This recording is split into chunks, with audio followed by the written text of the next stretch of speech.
Varicose veins కి సరైన చికిత్స కోసం సంప్రదించండి ఎవిస్ హాస్పిటల్.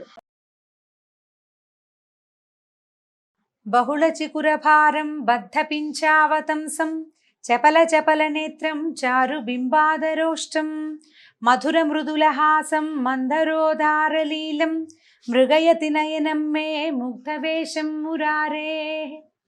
భాగవత కథాసుధ 4వ భాగంలోకి వచ్చాం. అంటే ధనుర్మాసం 4వ రోజు గోదాదేవి కృష్ణుడి లీలని తన చెల్లులకు చెప్తూ నిద్రలేపుతూ రంగనాథుడి సేవకు వేళయింది రండి అని పిలుస్తోంది. మనం ఇప్పుడు కృష్ణ సేవలోకి వెళ్దాం. పూతనని తృణావర్తుణ్ణి ఇద్దరిని బాలుని రూపంలో ఉన్న నారాయణమూర్తి సంహరించాడు. ఆ తర్వాత ఏం జరిగిందో చూద్దాం. ఒకరోజు యశోదాదేవి పిల్లవాడికి పాలిచ్చి ఒళ్ళో కూర్చోబెట్టుకుని చూస్తోందట పిల్లాడికేసి. తల్లులు పిల్లల అందాన్ని అలా పరిశీలిస్తారు. నా పిల్లడి కళ్ళు అచ్చు నాలాంటివే, వీడి ముక్కు వాళ్ళ నాన్నది, ఆ మూతి నాయనమ్మదో మేనత్తో ఇలా ఆలోచిస్తూ పిల్లల్ని కన్ను ముక్కు జుట్టు సవరిస్తూ చూసుకుంటూ ఉంటే అని ఆవలించాట చంటివాడు. ఈ నోరు తెరిచిన పిల్లాడికి ఆ లోపంలో నోట్లో ఆకాశము, నక్షత్రాలు, సూర్యుడు, చంద్రుడు, భూమి, సముద్రాలు, పర్వతాలు, నదులు, చరాచర సమస్త సృష్టి కనిపించిందట. ఆమె వణికిపోయింది. ఏమిటి పిల్లాడెంత, వాడి నోరెంత, అది ఏం కనపడుతుందో, ఆ కనపడేది ఏమిటో తెలియలేదు. కళ్ళు మూసుకుందట భయమేసి. భయపడుతూనే కళ్ళు తెరిచి చూస్తే ఏమీ లేదు. ఆవలించిన పిల్లాడు కళ్ళు మూసుకుని నిద్రపోతున్నాడు. ఈవిడ అనుకుంది, ఒక్క క్షణంలో భగవంతుడి అనుగ్రహం ఆమె మీద ఉన్న విష్ణుమాయ తొలగిపోయింది. అబ్బే, ఆ తొలగిపోవటం వల్ల ఆవిడకి అది కనపడింది. ఎప్పుడైతే ఈ కంగారు పడిందో మళ్ళీ ఆమెని మాయలోకి లాగేశాడు భగవంతుడు. నా పిల్లాడే, ఏమిటో నాకు అట్లా ఉండుండి అలా అనిపిస్తూ ఉంటుంది, అంతా నా భ్రమ అని అనుకుని సర్దుకుంది. తను నా పిల్లాడే, ఇదేవి నేను చూసింది ఏది నిజం కాదు, ఏదో భ్రమలో చూశాను, ఊరికే నాకే కన్ను కలిగింది అని అనుకుని సర్దేసుకుంది. తర్వాత ఏమైందట, కొద్ది రోజుల్లో గర్గుడు అనే మహాతపస్వి యాదవ వంశాలకి పురోహితుడు. అయితే ఈ గర్గ ఋషి వీళ్ళని చూడ్డానికి వచ్చాడు. వచ్చేసరికల్లా ఈయన నందుడు పరమానంద భరితుడై ఆయన కూర్చోండి అని కూర్చోబెట్టుకున్నాడు. ఆయన చాలా పూజించాడు. భార్య పిల్లవాడు అందరితోటి ఆయన్ని సేవించాడు. రోహిణీదేవిని తీసుకొచ్చి, మహర్షి, మీ వంటి వాళ్ళు మమ్మల్ని తరింపజేయటానికి మా ఇళ్ళకు వస్తారు, మీకు ఏ సేవ చేయమంటే అది చేస్తానన్నాడు. తర్వాత ఎలాగో మీరు వచ్చారు కాబట్టి మా యందు అపారమైన దయతోటి నా కుమారుడికి మా ఇంట్లోనే ఉంటున్నటువంటి వసుదేవుని కుమారుడు ఇద్దరికి నామకరణం చేసి ఆశీర్వదించండి అని అడిగాడు. ఈ గర్గుడు నవ్వాడట ఆయన. అయితే గర్గ సంహిత అని ఒక పుస్తకం ఉందండి, అందులో కూడా కృష్ణగాథలు ఉన్నాయి. గర్గుల వారే రాసినవి కొన్ని కథలు. ఈసారి ఎప్పుడైనా వీలు వెంబడి చెప్పుకుందాం.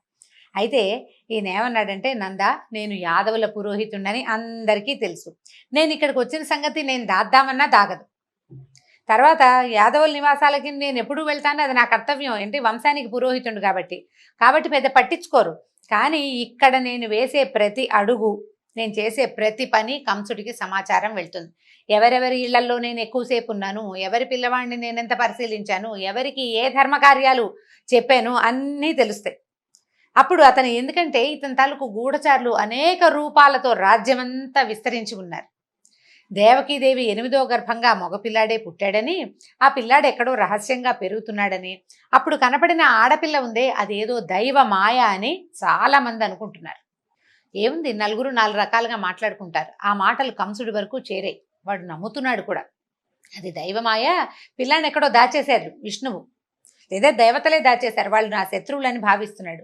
నేను ఇక్కడికి వచ్చి నలుగురితో పాటు నిన్ను పలకరించి వెళ్ళానని అనుకున్నాడు అనుకో, అది నీకు క్షేమం, నీ పిల్లలకి క్షేమం. అలా కాకుండా నేను అలా మీ ఇంటికి వచ్చి మీ ఇంట్లో ఉన్న పిల్లలకి నేను నీ పిల్లలకే పోని ఇదేదో జాతకర్మాలు చేశానన్నా అని ఆయన తెలిసిందో, ఆ దుర్మార్గుడు ఈ పిల్లల్ని బతకనివ్వడు. ఇప్పటికి చాలామంది పసిబాలురిని పొట్టన పెట్టుకున్నాడు. ఈ ఆలోచన మానేసేయమన్నాడు. అనేసరికల్లా ఈ నందుడు ఒప్పుకోలే. అయ్యా, ఎంత మాట, నేను ఎవ్వరికీ చెప్పను, అసలు బయటికి రానివ్వను, అట్టహాసంగా చెయ్యను. నీ అంతటి మహానుభావుడు మా పిల్లలకి పేరు పెట్టడమే మాకు గొప్ప నాయన, ఎవ్వరికీ చెప్పం, నేను నా భార్య అంతే. మూడో మనిషికి, మూడో కంటికి తెలియనివ్వం. ఇప్పుడు రోహిణీదేవి ఉంది కాబట్టి ఆవిడదే 3వ కన్ను, 4వ కన్ను ఇక లేనే లేదని బతిమలాడాడు. నేను స్వయంగా ఏర్పరచుకుంటాను, నా గోశాలలో, ఇంట్లో కూడా చెయ్యొద్దు, గోశాలలోకి వచ్చి పిల్లలకి పేర్లు పెట్టండి అని బతిమలాడాడు. సరే, ఆయన ఒప్పుకున్నాడు. నందుని గోశాలలో ఎవ్వరికీ తెలియకుండా రహస్యంగా శాస్త్రోక్త విధానంగానే నామకరణాది సంస్కారాలు చేసేశారట. పిల్లలకి పేర్లు పెట్టాలి, నామకరణానికి బోల్డంత మంత్రం అవన్నీ ఉంటాయి. పిల్లల్ని తేనె పెరుగు, పాలు పెరుగు తేనె కలిపి ఇస్తారు. ఏవో చిన్న చిన్న మంత్రాలు పూజలు విధానాలు నడుస్తాయి, అన్నీ ఆయన స్వయంగా చేశాడు. పేరు పెట్టే సమయానికి ఏం చెప్పాడంటే ఆ బాలుడు ఎవరు, తను పేరు పెట్టబోతున్నటువంటి తంటివాడు ఎవరు అనేది ఆయనకి తెలుసు.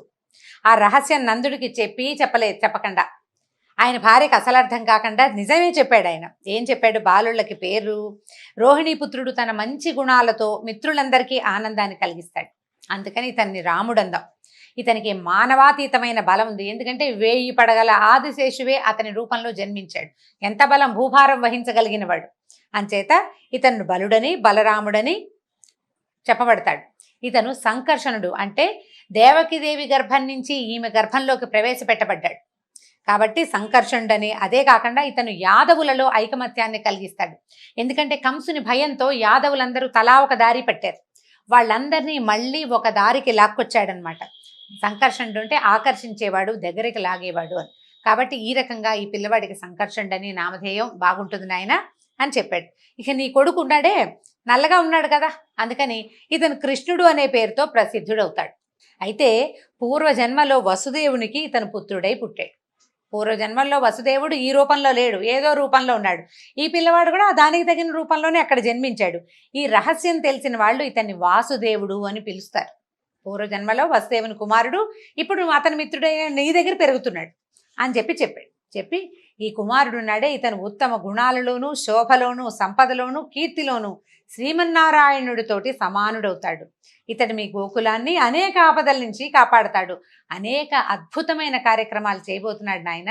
ఇతని గుణాలని బట్టి, ఇతను చేయబోయే అతిమానుషమైన చేష్టితాలని బట్టి యోగులు ఋషులు అనేక పేర్లతో పిలుస్తారు. ఇతనికి ఒక్క పేరు కాదు, నేను పెట్టేది ఒక పేరే, ఇతనికి ఒక్క పేరుతో ఉండడు, అవే సహస్రనామాలు అవుతాయి. ఏమరపాటు లేకుండా పిల్లాన్ని కాపాడుకోమని చెప్పి ఎవ్వరికి తెలియకుండా ఈ పిల్లలిద్దరికి రాముడని కృష్ణుడని నామకరణం చేసి గర్గుడు వెళ్ళిపోయాడు. ఎవరికి తెలీదు, నందవ్రజంలో కూడా ఎవరికి తెలీదు. నాన్న పెద్దమ్మ అమ్మ పిలుస్తుంటే ఆ పేరుతో అందరూ పిలవడం మొదలెట్టారు. వాళ్ళే పెట్టుకున్నారు పేరు అనుకున్నారు. గర్గుడు వచ్చి నామకరణం చేసే సంగతి బయటికి రానివ్వలేదు. ఇక నామకరణం జరిగింది. పిల్లలు చేతులతోటి మోకాళ్ళతోటి పాకటం మొదలుపెట్టారు. తల్లులు చక్కగా స్నానాలు చేయించి చంద్రం గిందరం రాసి బాగా చేస్తే పౌడర్లు రాసి కూర్చోబెడితే ఇద్దరు పోయి బురదలోకి వెళ్ళి దుమ్ములో ఆడుకుంటూ ఆనందించేవాళ్ళు. పిల్లలకి మట్టి అంటే మహా ఇష్టం. అందులో రాముడు కృష్ణుడు కూడా దానికి ఏమీ ఇది కాదనమాట. అక్కడ వాళ్ళకేం తగ్గరు, వాళ్ళు కూడా అందులోనే ఉంటారు. పాక్కుంటూ పక్క ఇళ్ళ వైపుకి వెళ్ళటం. కొంచెం నడకొచ్చాక ఈ కాళ్ళకి మువ్వలు పట్టీలుండము, గజ్జలు అవి కడితే మొలనూలు, వాటితోటి చిన్న చిన్నగా గల్లు గల్లు మన సందడి చేసుకుంటూ పక్క వాళ్ళ ఇళ్లల్లోకి పొరుగు ఇళ్ల వరకు వెళ్ళేవాళ్ళు. పాకుతూ ఉండేవాళ్ళు. పాకి వెళ్ళటం, ఒక అడుగు 2 అడుగులు వేయటం. పాకటం స్పీడ్గా వస్తుంది, నడక నిదానంగా వస్తుంది కదా. ఈ కొత్త వాళ్ళు ఎవరైనా కనపడంగానే భయపడినట్టుగా తలంటే బాల్య చేష్టలే. ఈ దేవతాంశతోటి పుట్టిన వాళ్ళనే భావం కలిగించే వాళ్లే కాదు. పిల్లవాడు బహుసుందరమైన వాడు, ఒకడు తెల్లనివాడు ఒకడు నల్లనివాడు. పాకటము, పరిగెత్తటము, నడవటము, ఎవరినైనా కొత్త వాళ్ళని చూడగానే బెంగగా మొహం పెట్టి అమ్మ కోసం వెతుక్కోవటము, దాంతో తల్లులకి పరమానందంగా ఉంటుంది. ఎవరైనా వచ్చినప్పుడు వాళ్ళ దగ్గరికి వెళ్ళకుండా తల్లి దగ్గరికి వస్తే తల్లికి ఎంత పొసెసివ్నెస్ అనమాట, మహాద్భుతమైన ఆనందం కలుగుతుంది. కొత్త వాళ్ళ దగ్గరికి మా పిల్లాడు వెళ్ళడని వాళ్ళ పిల్లాడిని వాళ్ళే ఎత్తుకుంటారు, మోయడం కష్టమైనా సరే. ఇలాంటి చిన్న చిన్న ప్రతి చిన్న ఆనందాన్ని ఆ తల్లులకి సమకూర్చారు దేవదేవులు ఇద్దరూ కలిసి. అక్కడి నుంచి కాస్త నడక బాగా వచ్చాక ఇక అల్లరి ప్రారంభం. ఈ లేగదూడలు దొరికితే వాటి తోకలు పుచ్చుకుని వాటి వెనకాల పరిగెత్తడం.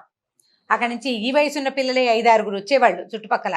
ఏ ఇంట్లో అయినా ఇల్లాలు పనిలో ఉంటే ఎవరిల్లైనా ఒకటే, ఇంట్లోకి వెళ్ళిపోవటం, పెరుగు వెన్న దాచే కుండల్లోకి చేతులు పెట్టడం, చిన్న పొన్న చిటిపుట్టి చేతులతోటి వెన్న తీసుకుని తినటం, తిన్నంత తిని బయట కోతులు తిరుగుతుంటే వాటికి కూడా పెడుతుండేవాళ్ళట. ఈ గోప స్త్రీలు బాబు పిల్లాడు ఎంతసేపు అల్లరి, వాళ్ళని వీళ్ళని ఈ గుంపునంతా వేసుకుని ఇంట్లోకి వస్తున్నాడు, రాజుగారి అబ్బాయి గట్టిగా ఏమీ అనడానికి వీల్లేదు. అందుకని ఏం చేసేవాళ్ళు, వీళ్ళు కింద పెట్టమనేసి ఉట్లో పెట్టేవాళ్ళట. ఉట్టులో పెడితే ఓ చిన్న పీటో రోలో మోసుకొచ్చి దాని మీద పెట్టైనా కుండలు అందుకునేవాళ్ళు. వాళ్ళ ఇంట్లో పీట రోలు లేదనుకోండి, ఒక కుర్రాన్ని నుంచోబెట్టి వాడి భుజాల మీదకి ఎక్కి వాడి భుజం మీద నుంచి అయినా వెన అందుకునే ప్రయత్నం చేసేవాళ్ళు. ఇక ఎంత అల్లరో, ఎంత కాపు కాసి పట్టుకున్న భువనమోహనమైన నవ్వటం, కొంటెగా కళ్ళార్పటం. ఆ నవ్విన నవ్వుకి వాళ్ళు లొంగిపోయి ఇలా ఏమంటాం, చిన్నపిల్లాడు లేక పుట్టిన రాచవారి బిడ్డ, దాంతో వదిలిపెట్టేసేవాళ్ళు. ఒకవేళ ఏదైనా గట్టిగా వీళ్ళు చెప్పబోయారా, ఏడుపు మూతి పెట్టుకుంటాడు, వాళ్ళ అమ్మ ఒళ్ళో చేరిపోతాడు. ఆవిడ ఏమంటుంది, అయ్యో మా పిల్లాడు అసలు ఇంకా పాలే వదలలేదమ్మా, నా దగ్గరే పడుకుంటాడు, నాతోటే ఉంటాడు, అసలు బయటికే వెళ్ళాడు మా పిల్లాడు, కాసేపట్ల గుమ్మల్లో అంతే, నేను పని వేళ ఉన్నప్పుడు తప్పిస్తే అసలు పక్కిళ్ళకి రావటం ఏమిటి అని పోటాడేది ఆవిడ. ఊరుకునేది కాదు. మా అబ్బాయి ఎందుకు చేస్తాడు, పైగా చుట్టుపక్కల పిల్లలంతా మా పిల్లాన్ని తీసుకెళ్తారు, వీడు చిన్న పిల్లాడు అందరికంటే, వాడికేమొచ్చు, వాడికేం ఎక్కడం రాదు, ఏమి రాదు, వెన్నేం తింటాడు, ఇంకా పాలు మానని పిల్లాడు అని వెన్న తింటాడా అని రివర్స్ అయ్యి పోట్లాడేది అనమాట. ఏ పని చేసుకున్నా సరే ఎంతసేపు ఇదే గోల. సరే వాళ్ళంతా ఏమనుకున్నారు, ఇప్పుడు ఇలా కాదు, మనం ఒక అన్నేసి ఉంచాలి, సరిగ్గా వెన్న ముట్టుకోగానే ఆ వెన్న చేత్తోటే పట్టుకెళ్ళి చూపిద్దాం, వీడు వెన్న తింటాడని తల్లి అసలు నమ్మదు. తల్లిపాలు మానని వాడు వెన్న ఎందుకు తింటాడు, వెన్నకి మజ్జిగ రుచి ఉంటుంది. పాల రుచి అలవాటు ఉన్న పిల్లాడు మజ్జిగ ఎందుకు తింటాడు, మజ్జిగ రుచితో ఉన్న వెన్నని అని ఆవిడ ఒప్పుకునేది కాదు. ఇక ఏమరపాటు లేకుండా బాగా కాపలా కాసారు. ఓ రోజు పట్టుకునేసరికల్లా వాళ్ళ ఇంటికి వెళ్తే ప్రతి ఇంట్లోనూ ఓ కృష్ణుడు పట్టుబడ్డాట. ఒక ఆవిడ దొరికాడు మాకని ఆవిడ పక్కింటి ఆవిడ ఇద్దరు కలిసి వాళ్ళ ఇంట్లో కృష్ణుడిని పట్టుకున్నారు. ఈ పట్టుకున్న కృష్ణుడిని యశోద దగ్గరికి తీసుకెళ్తోంది ఆవిడ. మా ఇంట్లో దొరికాడు మీ పిల్లాడని. తీరా చూస్తే పక్కింట్లోంచి ఓ కృష్ణుడు, ఆ పక్కింట్లోంచి ఇంకో కృష్ణుడు, ఇట్లా ఇంటికి ఒక్కొక్క కృష్ణుడు చొప్పున రావడం మొదలుపెట్టాడు. దాంతో ఇదేమి వింత అంటే తమ చేతుల్లో ఉన్న కృష్ణుడు కూడా అంతలోనే మాయమైపోయాడు. అంతా సర్వం విష్ణుమాయే.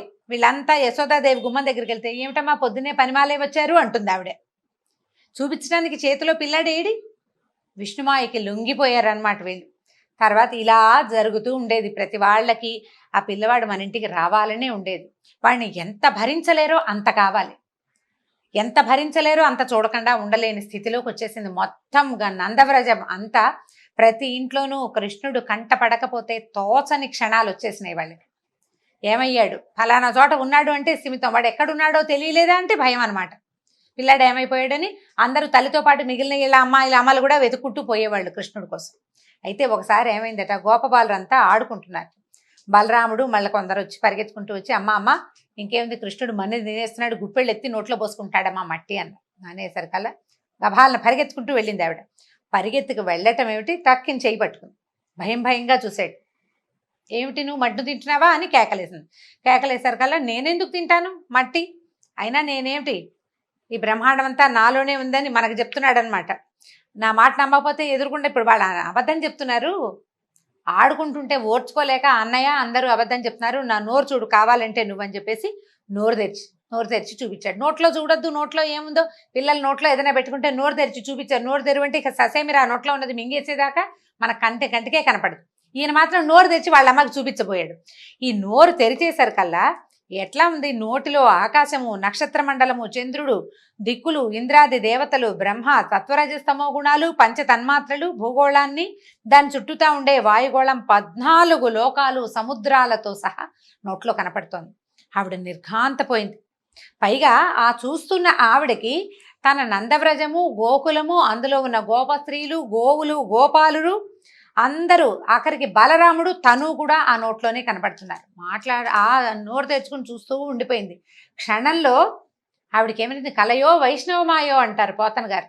ఇదేమిటి, వీడు నోరెంత, చంటి పిల్లవాడు, 4-5 ఏళ్లవాడు, వాడి ముఖం ఎంత, అందులో నోరెంత, ఆ నోట్లో ఈ అజాండమంతా కనిపించడం ఏంటి, ప్రపంచమంతా అని నిర్ఘాంతపోయింది. అసలు నేను యశోదాదేవిని కానా, వీడు నా కొడుకు కాదా, ఏమిటి ఇదేని ఎంత అయిపోయిందో, కలయో వైష్ణవమాయో ఉంది, ఇదేమిటి. ఆవిడికి విష్ణుమాయ మీద అవగాహన ఉంది కొంత, ఈ కనపడుతున్న బ్రహ్మాండాన్ని దాన్ని నిశ్చయించలేకపోయిందనమాట.